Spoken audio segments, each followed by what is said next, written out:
ডিমের অনেক রেসিপি আমরা তো বাড়িতে খেয়েই থাকি, কিন্তু একবার এই রেসিপিটি বানিয়ে দেখতে পারেন। ভাতের সাথে পরিবেশন করে দেখবেন, খেতে কিন্তু ভীষণ ভালো লাগে।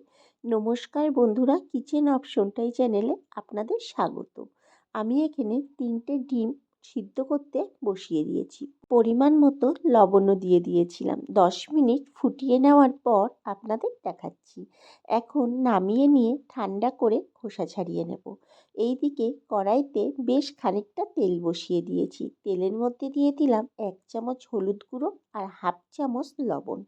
এখন একটা বড় সাইজের বেগুনকে লম্বা করে কেটে ভালো করে ধুয়ে রেখেছিলাম, সেই বেগুনগুলোকেই ভাজার জন্য দিয়ে দিলাম।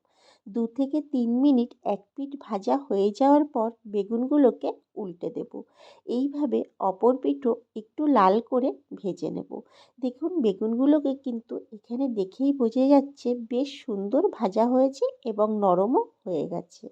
এখন বেগুনগুলোকে অন্য পাত্রে তুলে নেব। এখন কড়াইতে আরেকটু তেল দিয়ে দিয়েছি। তেলটা একটু গরম হয়ে গেলে ডিমগুলোকে ভাজার জন্য দিয়ে দিলাম।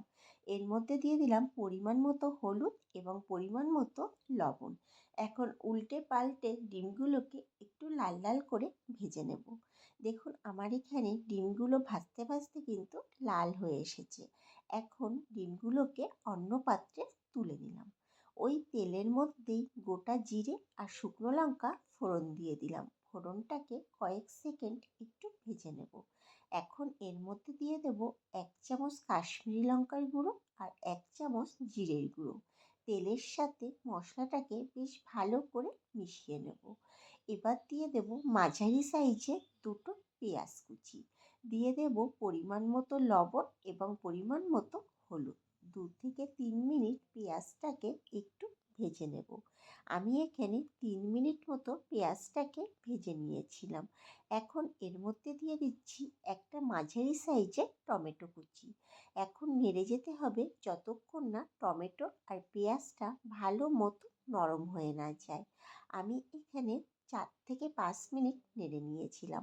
দেখুন, টমেটো আর পেঁয়াজটা কিন্তু সুন্দর নরম হয়ে এসেছে। যখন এরকম পর্যায়ে চলে আসবে, তখন এর মধ্যে দিয়ে দেব আদা, রসুন আর লঙ্কা বাটা। আমি এখানে হাফ ইঞ্চি আদা, 8 থেকে 10 কোয়া রসুন আর 4টে লঙ্কা বেটে নিয়েছি। তবে ঝালটা কম বেশি করে আপনারা আপনাদের মতো করে ব্যবহার করবেন। এখন মশলাটাকে বেশ ভালো করে মিশিয়ে নিচ্ছি। আর মশলার বাটিটা ধুয়ে সামান্য পরিমাণ একটু জল দিয়ে দিলাম। এখন সব কিছু ভালো করে কষিয়ে নেব যতক্ষণ না মশলা থেকে ভালোভাবে তেল ছেড়ে না যায়। এই সময় গ্যাসের ফ্লেমটাকে আমি মিডিয়ামে রেখেছিলাম। 7 থেকে 8 মিনিট কষিয়ে নেওয়ার পর যখন মশলাটা এরকম পর্যায়ে চলে আসবে, মানে মশলা থেকে সুন্দরভাবে তেল ছেড়ে যাবে, তখন এর মধ্যে দিয়ে দেব একটু সর্ষে বাটার জল। আমি 3 চামচ সর্ষে, সামান্য পরিমাণ লবণ, হলুদ আর একটু মিষ্টি দিয়ে বেটে রেখেছিলাম। সেই সর্ষেটাকে জলের সাথে গুলিয়ে ছাঁকনিতে ছেঁকে সেই জলটাই আমি এখানে ব্যবহার করেছি। যখন ঝোলটা এরকম ফুটে উঠবে, তখন এর মধ্যে দিয়ে দেব ভেজে রাখা ডিমগুলোকে আর দিয়ে দেব ভেজে রাখা বেগুনগুলোকে। এবার ঝোলের সাথে সব কিছুকে বেশ ভালো করে মিশিয়ে নেব আর 10 মিনিট মতো ফুটিয়ে নেব। প্রথম 5 মিনিট ফুটিয়ে নেওয়ার পর আপনাদের দেখাচ্ছি। এখন একটু নাড়িয়ে নিলাম। আরও 5 মিনিট মতো ফুটিয়ে নেব। 5 মিনিট ফুটিয়ে নেওয়ার পর দেখুন, আমার এখানে কিন্তু ঝোলটা অনেকটা শুকিয়ে এসেছে। আমি এখানে সব মিলিয়ে 10 মিনিট মতো ফুটিয়ে নিয়েছিলাম। আমার এখানে ডিমটা কিন্তু প্রায় তৈরি হয়ে গেছে। এখন সব শেষে নামানোর আগে দিয়ে দেব বেশ খানিকটা কাঁচা সর্ষের তেল। এই সর্ষের তেল এই ডিমের এই রেসিপিতে ব্যবহার করলে স্বাদটা কিন্তু দ্বিগুণ বেড়ে যায়।